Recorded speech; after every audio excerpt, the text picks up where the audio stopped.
Hey everybody.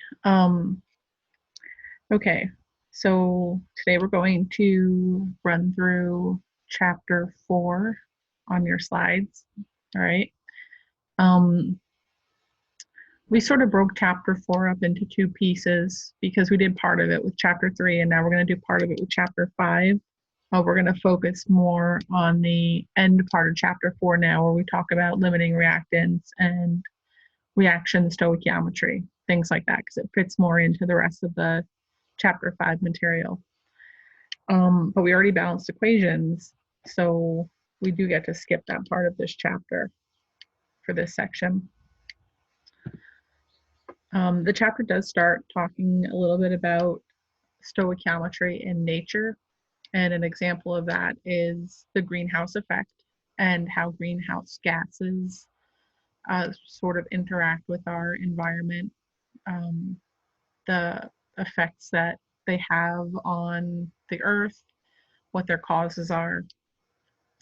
And I think that we probably all have a good idea of what's happening when we talk about the greenhouse effect. Um, you end up having the sunlight that's coming in being trapped by our atmosphere instead of being allowed to exit back out. The effect of that is an overall warming of the temperature of the earth, right? Now, it turns out that one of the things that helps capture this heat is carbon dioxide. So we are going to look at some reactions having to do with carbon dioxide and see how they affect how much is being produced and released into our environment and the effect that can have on us. Two things that we have to look at before we can go in that direction is the definition of a chemical reaction, okay, which we use that term very frequently, and we have to kind of understand what it actually means. We are starting with one set of materials, right? Like one substance, and then that substance or the multiple substances are going to undergo a process, and they're going to result in different substances. Okay, and these different substances are not going to have like one atom change into another atom or anything like that, but what the different atoms are attached to, the compounds that they form, that can change in a chemical reaction. All right, so those are the new chemical substances that are being produced. And when we're talking about a combustion reaction, that's a specific type of chemical reaction where we are going to react our other sample reactants with oxygen, okay? And the result is going to be some kind of oxygen containing compound, for example, carbon dioxide and water vapor. And you're also going to have heat produced in a combustion reaction. So when we're looking at a chemical reaction, we have to see specifically what's going on the left-hand side and the right-hand side of this reaction. We did balancing already, so you have an idea about that. We have to be able to account for each of the atoms that are present in our reaction. All right. So for example, this question says how many oxygen atoms are on the right-hand side of the following equation. All right. So we know that every Fe2O3 molecule has 3 oxygen atoms. If there are 2 of those molecules, there will be 6 oxygen atoms from the Fe2O3. We know that every molecule of carbon dioxide is going to have 2 oxygen atoms, and there are 4 of those molecules. So 2 times 4 is 8. If we sum those together, it turns out there are 14 oxygen atoms on the right side of that reaction. Okay? If we look back to the left-hand side of the reaction, we'll also see that if we sum up the oxygen atoms on the left-hand side of the reaction, you will also have 14 oxygen atoms. And that's always what we're going to be looking for when we're balancing a chemical equation. And while we're not specifically going to be like testing on balancing anymore, every time that you deal with a chemical reaction from this point out in your chemistry career, you're going to be expected to be checking for that. So every reaction that comes in front of you from now on, you have to look at it and say, is this a balanced reaction or not? Do I have to do anything to this reaction before I can use it for my stoichiometry? All right, so let's take a minute to just look at this question. What quantity or quantities must always be the same on both sides of a chemical equation? Is it the number of atoms, the number of molecules, or the number of moles? Excuse me. And like we just said, it's the number of atoms of each kind, right? That's what has to be the same on both sides of the chemical equation. So back to our greenhouse gases and our carbon dioxide. Our carbon dioxide is the most significant greenhouse gas that exists. It specifically does this, all right? It increases the atmosphere's ability to hold heat, right? What that means is that heat sources that enter into the atmosphere can't escape properly once they're here. So that means that the more carbon dioxide is present, the more temperature the Earth is going to have retained within the atmosphere. That means the higher our overall temperature is going to be. And that's what leads to a lot of the kind of catastrophic weather and stuff that we see. There are two sources that we can look at for carbon dioxide, two good ones that we can compare, okay? And this is, the big argument that happens when you have people discussing whether global warming and things like that, whether it's real, because there are natural sources of carbon dioxide, right? Something like volcanic activity is an example of that. The other more man-made source is things like burning fossil fuels, which we do frequently because it's a source of energy. So one thing we can do to figure out whether our carbon dioxide use is more significant than nature's carbon dioxide use is we can compare the chemical reactions that are happening, okay? So we can see here that the balanced chemical equation for fossil fuel combustion, we can burn 2 moles of octane, which is one of the fuels, and that will produce 16 moles of carbon dioxide. Okay. Yeah, that's the same equation as over here, just making sure. So we can actually tell that the level of carbon dioxide that's being produced for every certain quantity of octane that we burn. We can compare this, and we will compare this later on, to different types of fuels. Okay, we can look at things like methane, we can look at things like coal, which is regular carbon. We can compare it to octane, and we can see by how much carbon dioxide is produced by each one of these, which one is better or worse for the environment. Okay, the reason why we can look at this has to do with our two main points down here. One is the law of conservation of mass. So if you remember, that tells us that whatever amount of starting material that we have, we're going to have an equivalent mass of product after the reaction is complete. And we are also going to balance each of the equations by balancing atoms. So these two things go hand in hand, okay? This wouldn't be true if this wasn't true. We're going to use these balanced equations to undertake some stoichiometry, okay? And that is the actual relationship, the numerical relationship between different chemical quantities. So when we are doing conversions from one thing to another, we're basically doing stoichiometry. We're relating two things based on their numerical relationship, right? So when we look at this balanced equation for burning octane, we can look at it in a few different ways. All of the ways are important though, okay? Because we can read this as 2 molecules of octane plus 25 oxygen molecules will produce 16 carbon dioxide molecules and 18 water molecules, right? That's one way to read this. Another way to read this is as a mole ratio. So we can say that 2 moles of octane plus 25 moles of oxygen gas produce 16 moles of carbon dioxide and 18 moles of water. All right, so these terms, molecules or moles, they can both be applied to this balanced chemical equation. And your textbook has come up with a pretty easy way to start to think about this relationship. Something that I think we all can relate to a little easier than chemistry. They relate it back to food, okay?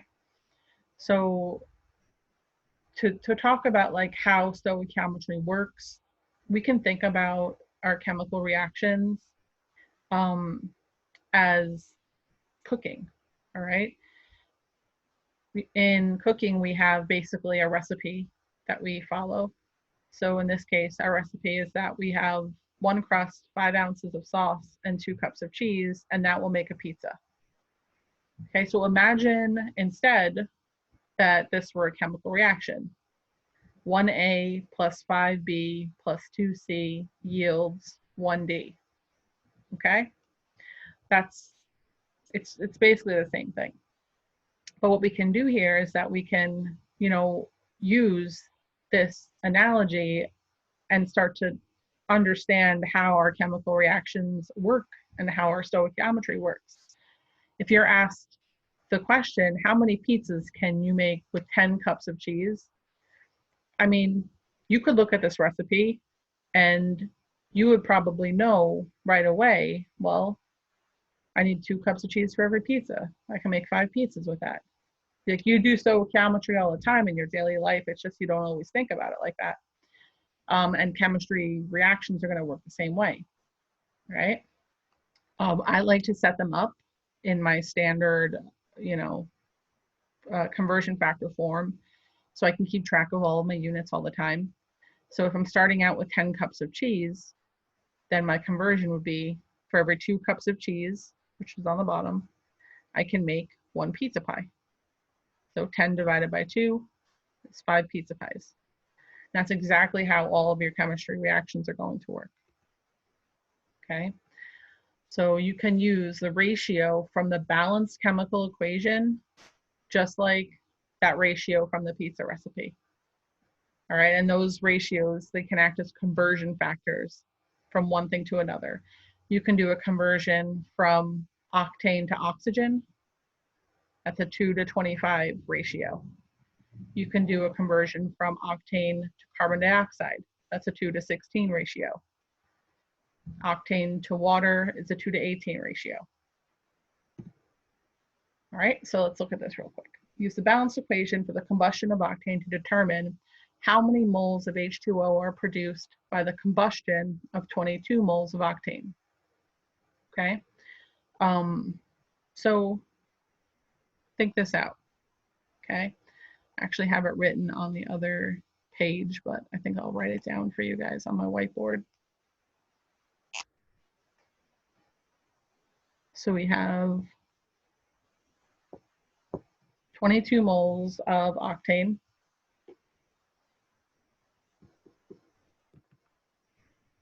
Okay. And now we're going to look at our ratio. Okay, because we want to know how many moles of H2O are produced from this. So we're going to look at our balanced chemical equation, and we see that we have 2 moles of octane for every 18 moles of H2O. Okay, and then our moles of octane are going to cancel out, and then we're going to multiply 22 times 18 divided by 2. And that's going to be the moles of H2O. All right.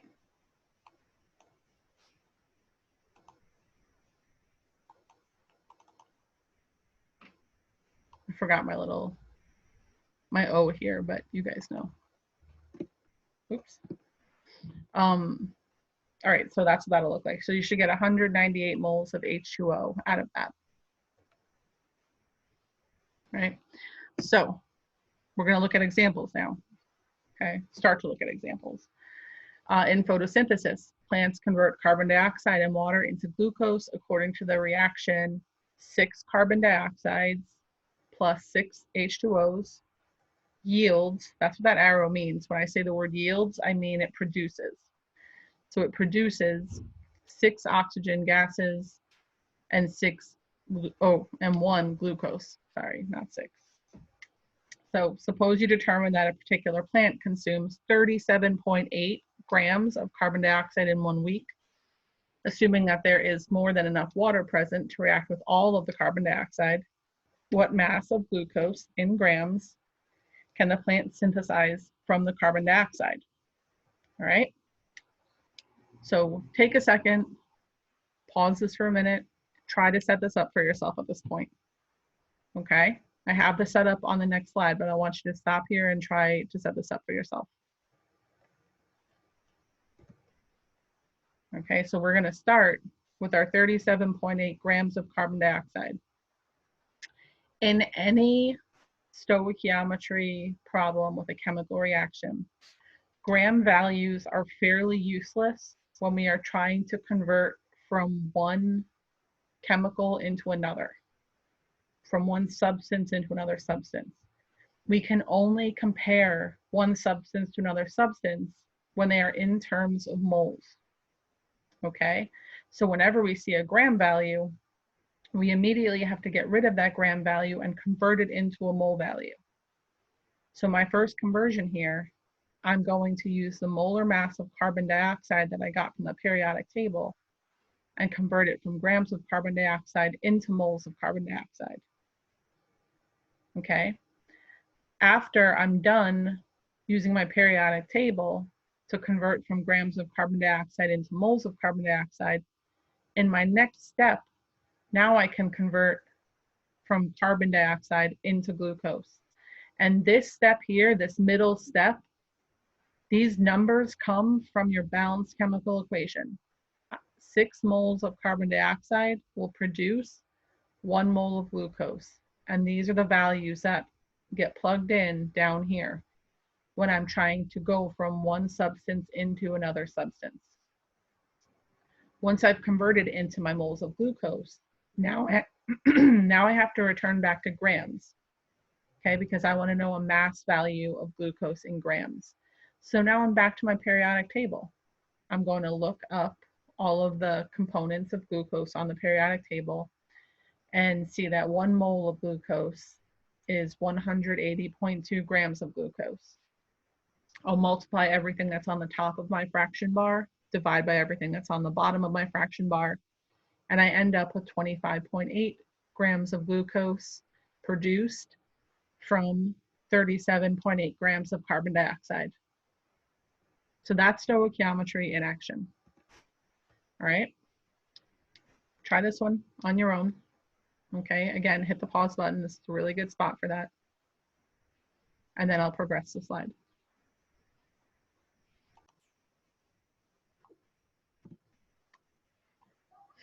Okay, so let's talk through this. We start here with 25 grams of SO2. All right, now 25 kilograms of SO2. I don't know if I just said grams or not. Sorry. So we start with 25 kilograms of SO2. Now this is even worse than if we were given grams, right? Because kilograms is a super useless value when we're trying to compare one thing to another. So right away, we have to turn this kilogram value into a gram value with our metric conversion. 1 kilogram is equal to 1,000 grams. Once I have my SO2 in terms of grams, now I can use my periodic table, right? And I'm going to sum up the mass of SO2. And it turns out that there's 64.07 grams of SO2 in every 1 mole of SO2. All right, notice that the gram value for SO2 is on the bottom of my fraction bar here because it was on the top of my fraction bar in the conversion right before it. Okay, so now when I'm setting up my next conversion, I'm going to put moles of SO2 on the bottom and moles of H2SO4 on the top. And these numbers I'm going to find from my balanced equation. My balanced equation tells me that 2 moles of SO2 will produce 2 moles of H2SO4. That's where these actual numbers come from, the balanced chemical equation. My next step, I had to break it up into 2 lines because of space, is I have moles of H2SO4 on the top of my fraction bar here.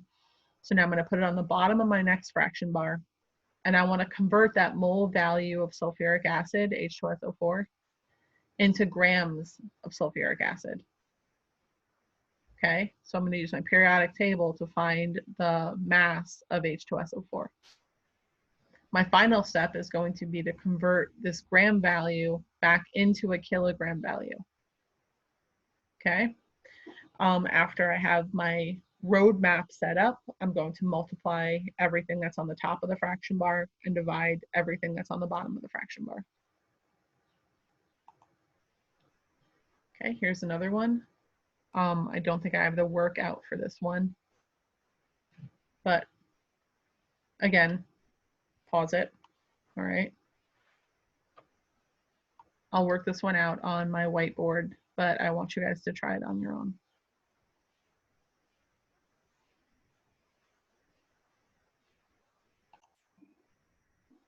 Okay, so let's look at how to solve this. If you read the question, it's easiest to try to set this question up as a mathematical problem. All right, so I like to set it up like this.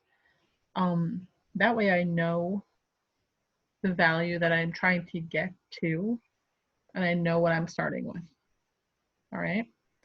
You're always going to start with your known, and you're going to try to get to the unknown. So 3.26 grams of MgOH2. And my first step here is going to look at the periodic table and find the grams of MgOH2 in 1 mole of MgOH2. Okay, so this step here, I like to call that the PT step for the periodic table. Okay, so let's do some math real quick.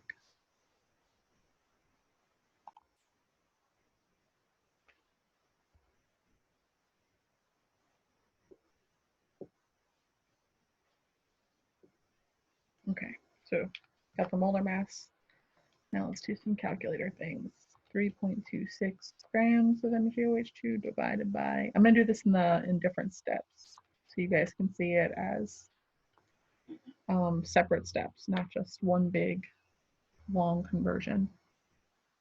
So that's 0.055898 moles of MgOH2. Okay, so now this value here is going to become our starting point for our next calculation. Let me erase this part. Guess I'll switch colors. So I'll start 0.055898 moles of MgOH2. All right, and now we're looking to convert from moles of MgOH2 into moles of HCl because that's our unknown. And for this, we're going to use our balanced equation. So our balanced equation up here tells us that for every 1 mole of MgOH2, there's 2 moles of HCl. So that's where we're going to get these numbers here.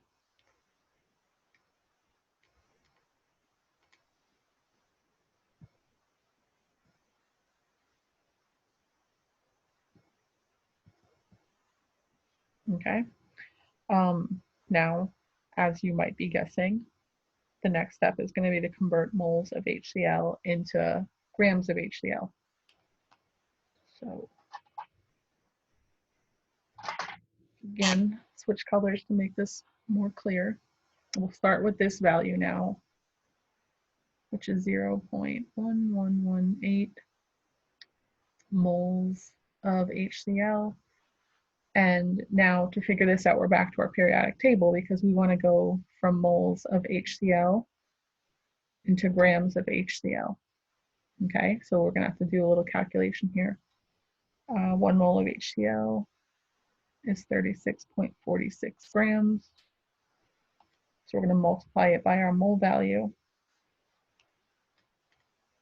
And we get 4.08 grams of HCl. Okay, so hopefully that makes sense. Okay, so here is another example. We have another component of acid rain, nitric acid, which forms when NO2, another pollutant, reacts with oxygen and water according to the following equation. We have a much more going on here. We have 4 moles of the NO2 reacting with 1 mole of oxygen gas and 2 moles of liquid water to produce 4 moles of nitric acid. The generation of the electricity used by a medium-sized home produces about 16 kilograms of NO2 per year. Okay, so the electricity that you're actually using to, run everything in your house produces a pollutant that's going to subsequently form acid rain. That's why this is a significant calculation that we're doing here. Assuming that there is adequate oxygen and water, what mass of nitric acid in kilograms can form from this amount of NO2 pollutant? All right, so we're gonna look at this calculation.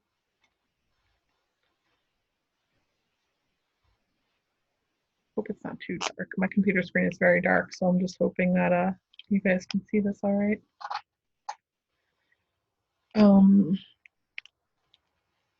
Okay, so again, you're gonna set this up as a question. All right, how many kilograms of HNO3 equals 16 kilograms of NO2? That's the real question that we're asking here.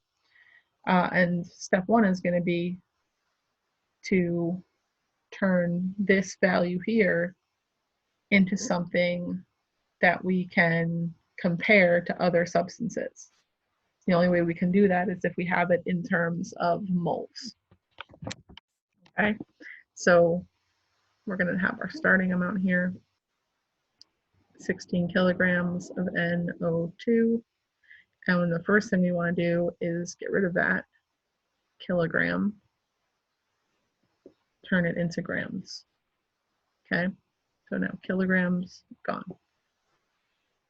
And now we're going to take the molar mass of NO2 and we are going to use it to convert it into moles of NO2. So look at your periodic table, get the molar mass of that. We'll put the units. So grams of NO2 goes on the bottom, 1 mole of NO2 goes on the top, and the mass is around 46.01. Okay, so now our grams are gone, and now we're in moles of NO2. Our next conversion, we're going to go from moles of NO2 into moles of HNO3. Okay, and what do we see here? 4 moles of NO2 gives us 4 moles of HNO3. Okay, so why don't we do that calculation out and we'll write it down over here.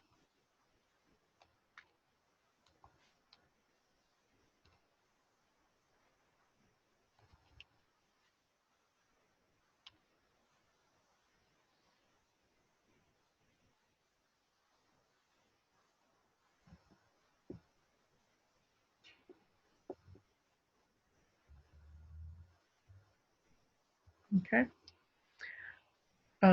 Now we want to get this into kilograms of HNO3. So our next step is going to be going back to our periodic table and saying, well, for every 1 mole of HNO3, there are 63.01 grams of HNO3.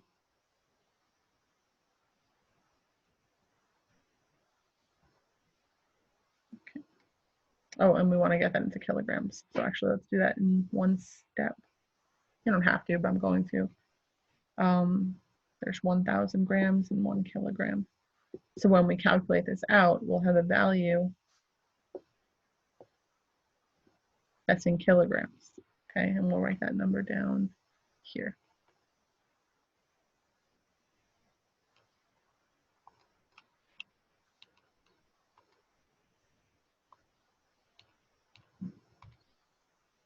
Okay, so it gives us a value of about 21.9 kilograms. And if we're looking back at the value that we had up here, we would probably want to report that as 22 kilograms to keep in line with our significant figures.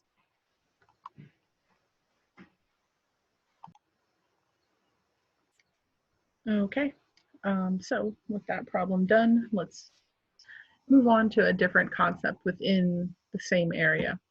Okay, and this is called limiting reactant and the theoretical yield of a reaction.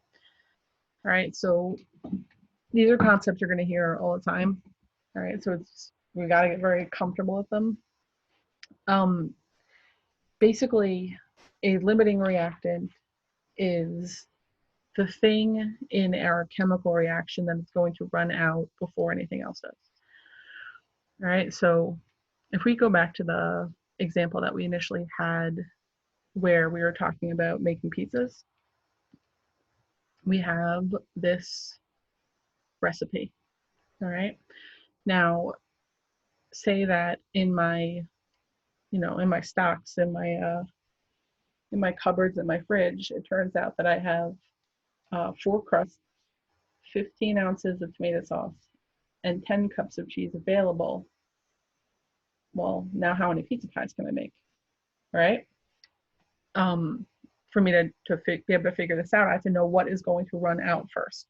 Because at that point where I run out of one of my ingredients, I can't make any more pizzas. And again, our chemical reactions are going to work the same way. All right, so what I'm going to do is I'm going to take each individual reactant. So in this case, it's my crusts, my cheese, and my sauce. And I'm going to use my balanced equation. And I'm going to figure out how many pizzas I can make if I used up every single one of them. All right, so for the crust, I know that I need 1 crust for every 1 pizza. So if I have 4 crusts, I can make 4 pizzas. For the cheese, I have 10 cups. I need 2 cups for every 1 pizza, so I can make 5 pizzas. How many pizza can I make using all 15 ounces of my sauce? Well, I need 5 ounces of sauce for every 1 pizza, so I can make 3 pizzas. All right, so I could make 4 pizzas with my crust, 5 pizzas with my cheese, 3 pizzas with my sauce. That tells me that after I'm done making 3 pizzas, I will not have enough tomato sauce left to make any more pizzas, right? I'll still have some crust and some cheese left, which is delicious, but it's not going to make me a whole pizza, right? So this value here, this is the theoretical yield for my reaction. It's the amount of pizza I can make before I run out of one of my components, right?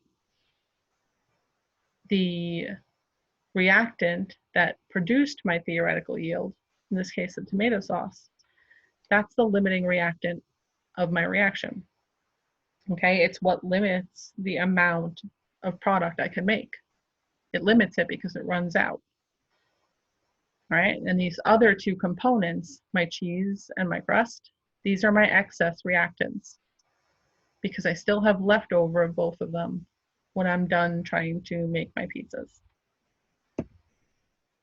Okay, so whichever of your reactants here gives you the smallest product value, that is your limiting reactant. Whatever the smallest product value is, that's your theoretical yield. Okay.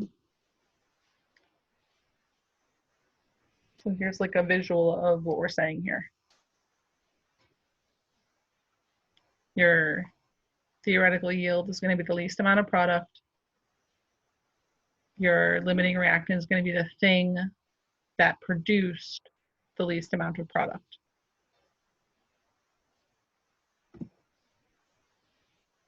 Okay.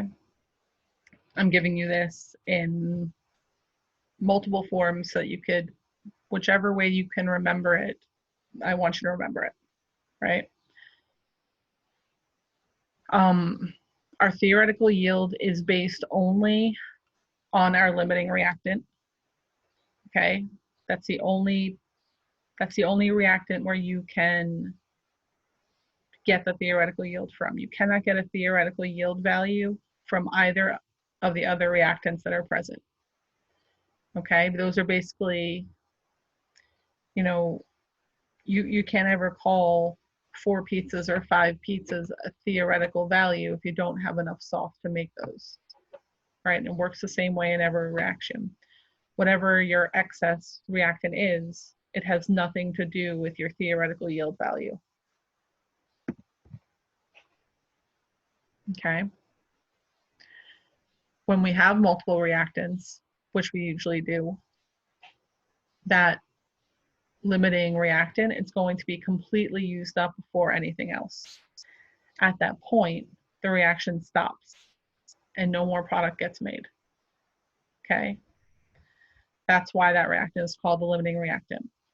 Any reactant that is not completely consumed in a reaction, so the stuff that remains still, that's hanging out in solution, those are our excess reactants. Okay. Again, just a visualization to really reiterate the point that your limiting reactant and your theoretical yield, those things go together. Your excess reactant has nothing to do with your theoretical yield. The next important component is to look at what would actually happen in real life. In, you know, if we're talking about chemical reactions, what would happen if you were in lab performing an experiment and trying to collect product?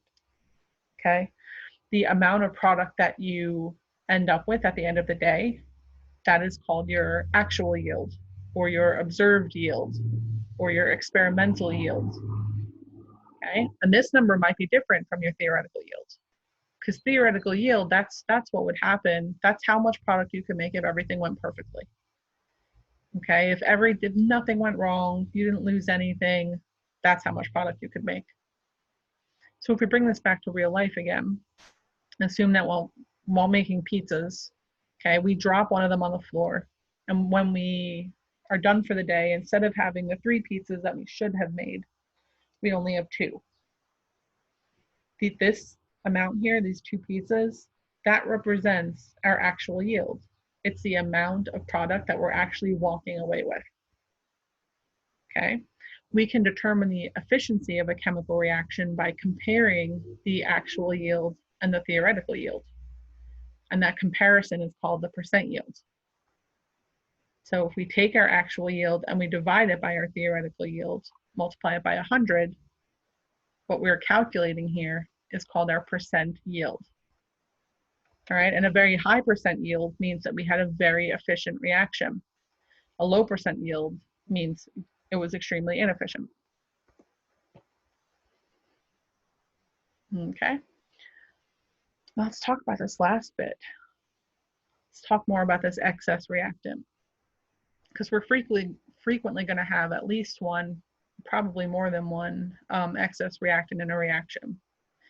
And we need to know exactly how much we have left over.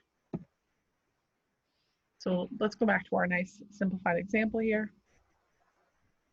If we want to know how much of each of the other components that we have left over, the first thing that we need to do, and star this little bold line here, because this this step here seems to elude people. We need to see how much of each reactant we used up to make our product. Okay, and remember, in this case, our product is our theoretical yield, and that is 3 pizza pies. All right, so I need to know how many crusts did I use up to make 3 pizza pies.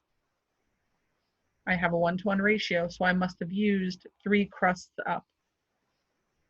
Then I need to know how many cups of cheese did I use up making 3 pizza pies. My ratio of pizza to cheese is 1-to-2. So I use 6 cups of cheese. Right? Notice that this value here, the value that we start with when we are calculating our excess reactant, it is always going to be our theoretical yield. Okay? It has to be our theoretical yield value. Once we calculate how much of the reactant that we used up, we can do some subtraction because we know how much we started with. We started with 4 crusts, for example. We know that we used 3 crusts up, so we must have 1 left over.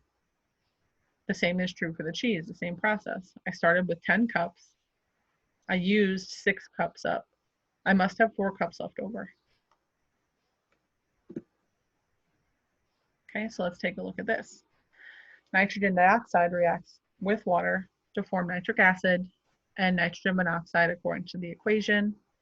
Suppose that 5 moles of NO2 and 1 mole of H2O combine and react completely. How many moles of the reactant in excess are present after the reaction has completed? Okay, so we can set up a couple of simple conversions to look at this, all right? I can do it on my whiteboard for some clarity. Okay, so we want to know how much excess reactant remains after this reaction is completed. So to do that, we have to take 2 steps initially. And these are the same 2 steps that you're going to take for any limiting reactant theoretical yield problem. You always have to look at these starting amounts and then see how much product each one would make if you converted them all to that product. Now in this case, the question itself does not give us one of the products to look at, so you can pick either one. Sometimes a question will specifically say how much nitric acid was produced, or HNO3 was produced, or how much NO was produced. But in this case, it just said how much of your reactants are left over. That means you can choose either product to look at, okay? Your end result will be the same. So I'll just choose the HNO3 here. So I'm going to say, well, how many moles of HNO3 are produced if I have 5 moles of NO2, okay? So I'm going to look at my balanced equation and say, well, for every 3 moles of NO2, I'm going to make 2 moles of HNO3, okay? So 5 times 2 divided by 3, that's 3.33 moles of HNO3, okay? Next step, I'm going to do the same exact thing, but I'm going to do it for the H2O. Ooh, that's far too late. I like to do different colors so that we can keep the steps clear. So how many moles of HNO3 can I produce from 1 mole of H2O? Well, for every 1 mole of H2O, I can produce 2 moles of HNO3. Okay, so I can look here and say, well, that means that I can make, there we go. All right, now at this point, I know two things. I know what my theoretical yield is, and I know what my limiting reactant is. Okay, I am going to cross out, you're going to look at these two values up here, okay? You're going to circle the smaller one. That smaller value here, this number, that's your theoretical yield. Okay? This number up here, you're going to cross it out because that number is garbage. And you do not need it. You will not need that number for any other part of your calculation. Okay? What this number tells you here, what your theoretical yield tells you, is that H2O, that's your limiting reactant.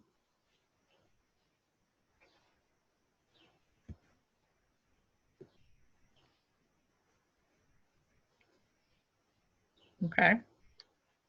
And now we need to figure out how much of our NO2 we have left in excess. Okay, so that is our next step. So to do this, we are going to first take this theoretical yield value and we are going to bring it over here. We're going to rewrite it there because we always start this excess step with our theoretical yield value. Okay, so we are making 2 moles of HNO3. All right, now I have to figure out how much NO2 I used up to make this. So I'm going to look back at my balanced equation and say, well, for every 2 moles of HNO3, I needed 3 moles of NO2. That means that, cross that out, 3 moles of NO2 were used up to make the theoretical yield.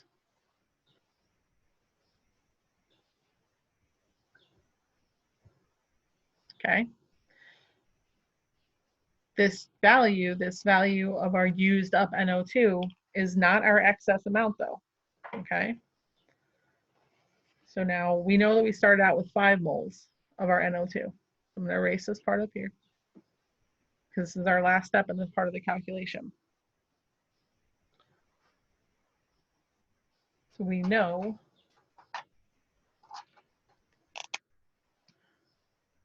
we're gonna do starting minus used up equals excess. Okay, so our starting amount was 5 moles. We used up 3 moles. That means we have 2 moles of NO2 in excess. Okay, so these are the steps for every theoretical yield problem where you need to find the theoretical yield, the limiting reactant, and how much excess reactant remains. Okay.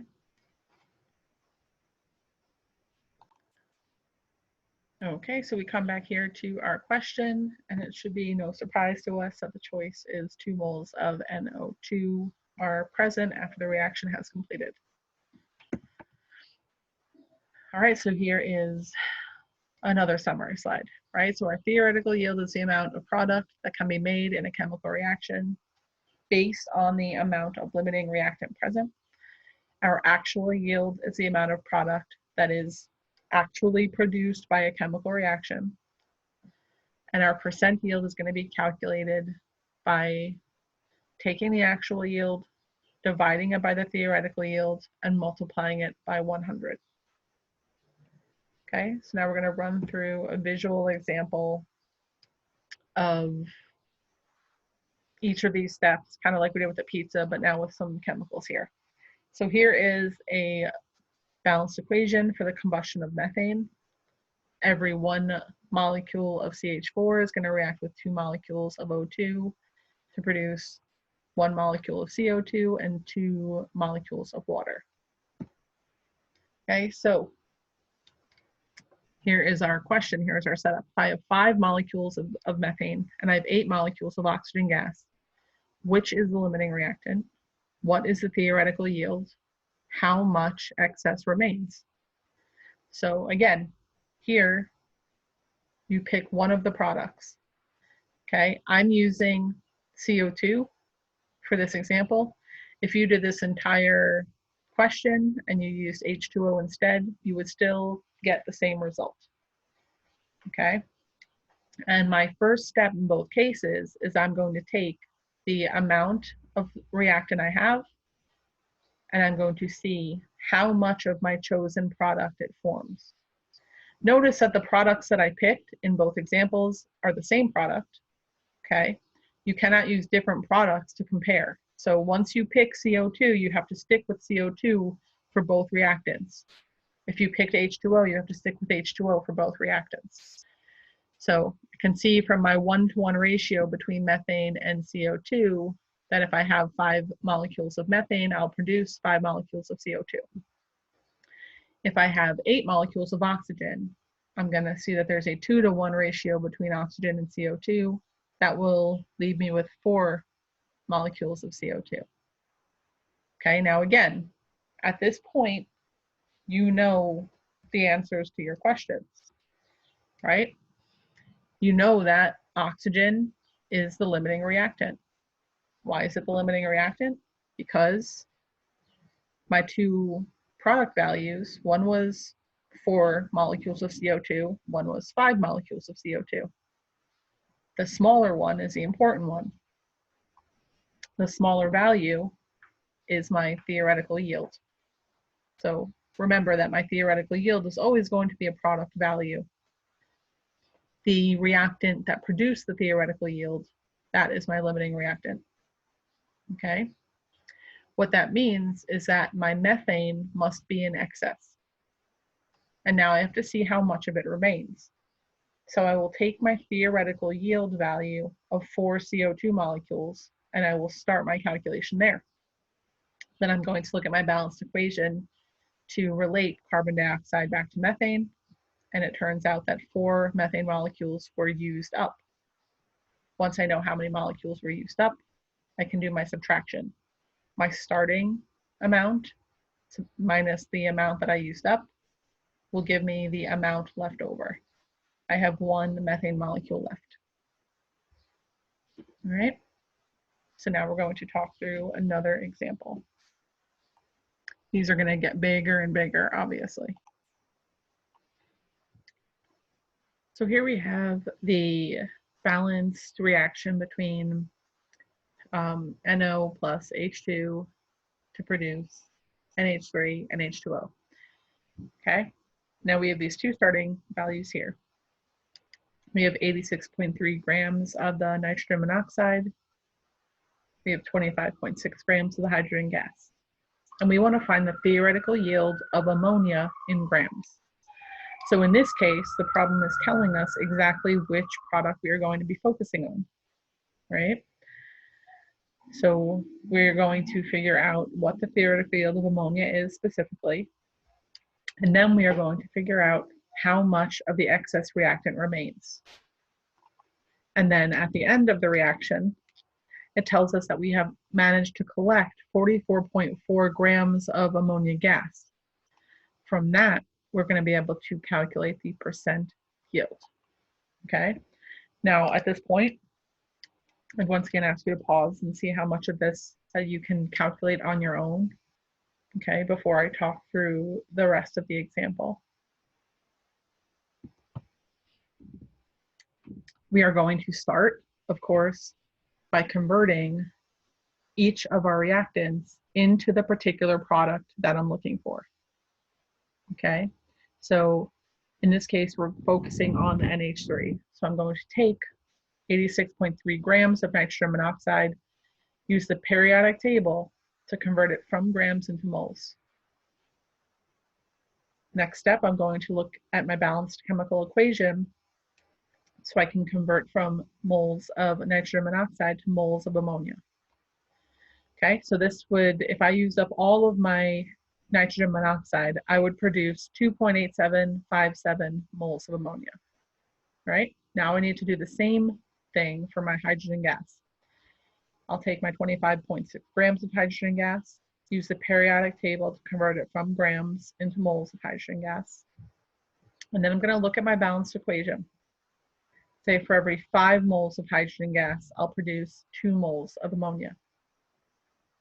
Right? That means I would be able to produce 5.0794 moles of ammonia. Okay? So now I have to compare these two values. Compare these two, and it's clear that this one's a smaller value. That value is my theoretical yield in moles. Okay? In moles. You can have a theoretical yield value in moles, and you can have a theoretical yield value in grams or in kilograms. So be mindful of the units that you're presented with. This is my theoretical yield value in moles. That means that this number right here, 5.0794, this value is garbage and you don't need it anymore. Okay? I'm also going to right away take this theoretical yield value that's in moles, and I'm going to convert it into grams of ammonia. And I'll explain why once we get to the percent yield calculation part. But it's good to have your theoretical yield value in terms of both moles and grams, okay? Because you need both of those numbers. And you could just go back and forth between those two values using the molar mass from the periodic table. All right, so I need to know how much excess reactant remains, okay? I know already that my theoretical yield is 2.8757 moles of ammonia or 49 grams of ammonia. And I know that my limiting reactant was my nitrogen monoxide gas, right? I know that because it's the reactant that produced my theoretical yield. That means that I have hydrogen gas in excess. Now, to figure out how much hydrogen gas I have in excess, I need to know how much of it I used up to make my theoretical yield. Okay, so the first value that you write down over here is your theoretical yield value. I chose my gram value here, but if you had written down 2.8757 moles of NH3 here instead, that would be fine. You could skip this first calculation. Okay, but I started with 49 grams of ammonia. Now my first step, I'm going to use my periodic table to convert grams of ammonia into moles of ammonia. All right, once I have a mole value of ammonia, I'm going to look at my balanced equation and look at that 2:5 ratio between ammonia and hydrogen gas. Right, that will tell me how many moles of hydrogen gas that I used up. But my initial amount of hydrogen gas was given to me in terms of grams, so I'm going to now use the periodic table and convert moles of hydrogen gas into grams of hydrogen gas. And it turns out that I used up 14.49 grams of hydrogen gas. I know I started with 25.6 grams. I used 14.49 grams up. That means I have 11.11 grams of hydrogen gas remaining in excess. Oh, I did not do the last part of this. I'll do that on my whiteboard. We'll go back to the problem here. All right, let me just switch over to that. Okay, so to calculate your percent yield now, we're going to look at these two pieces of information in particular. So our problem tells us that at the end of our experiment, you've collected 44.4 grams. This value here, that's our actual yield. Okay, our theoretical yield is 49 grams. To calculate our percent yield, we're going to take our actual yield divide it by our theoretical yield, and multiply it by 100. So that gives us 44.4 grams over 49.0 grams times 100. Let's see what that is.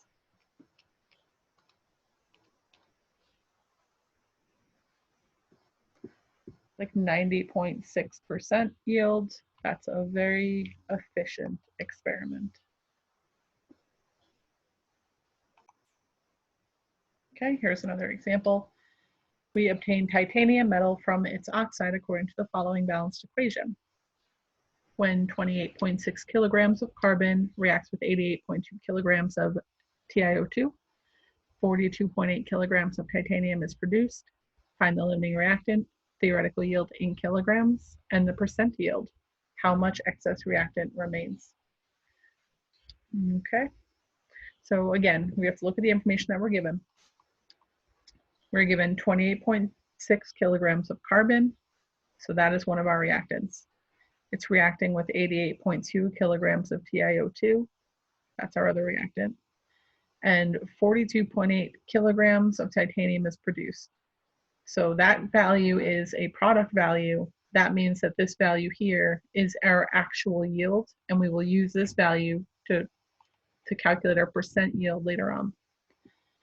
But our first step here is going to be taking these two reactant values, our carbon and our TiO2, and seeing how much titanium each one can produce. So again, hit your pause button here and try to set this up for yourself.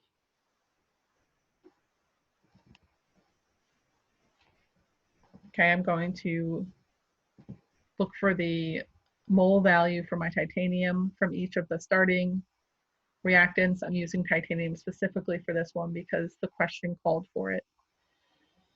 So step one is going to be converting from kilograms to grams.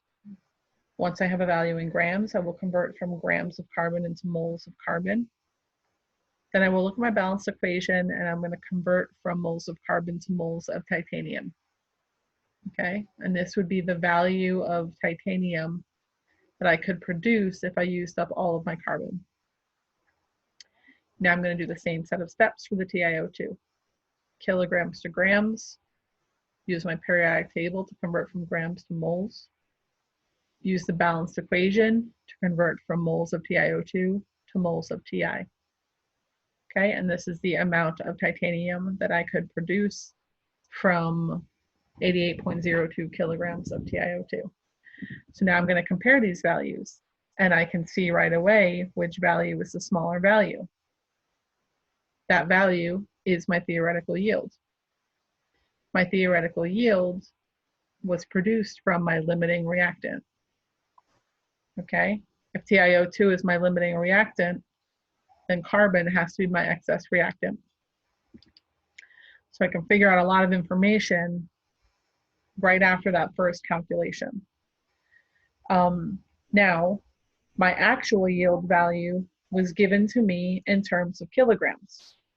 Okay, this means that to figure out my percent yield, I will need my theoretical yield to be in kilograms as well. So I'm going to take my theoretical yield value, all right, put it over here, and now I'm going to use my periodic table to convert from moles of titanium into grams, and then grams into kilograms. And I'm going to convert that mole value into a gram value for titanium. So now I have a theoretical yield of titanium in kilograms. Okay. What else did my question ask me for? Well, let's look at the percent yield since we have everything ready to calculate for it. My problem told me that I collected 42.8 kilograms of titanium. That's my actual yield. My theoretical yield was 52.9 kilograms of titanium. So my percent yield was 80.9%. Now to figure out how much excess I have, I'm going to need to know how many kilograms of carbon I used up to make 1.104 times 10 to the 3 moles of titanium. And remember, this value here, This is still my theoretical yield, but this is just my theoretical yield in moles instead of grams or instead of kilograms.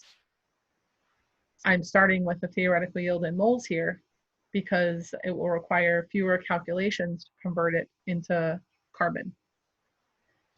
Okay, so I can look now back at my balanced equation and see that I have a ratio of 1 mole of titanium to 2 moles of carbon in my balanced equation. And then I'll use my periodic table to convert moles of carbon into grams of carbon. Then my metric conversion to convert from grams into kilograms. So by producing 1.1043 times 10 to the third moles of titanium, I used up 26.5 kilograms of carbon. To find the amount that I have left in excess, I'm going to subtract now. I started with 28.6 kilograms of carbon. I used up 26.5 kilograms of carbon. So I have 2.1 kilograms of carbon left. Okay. I will leave these last two for you guys to try on your own. All right, but I will show you the answers.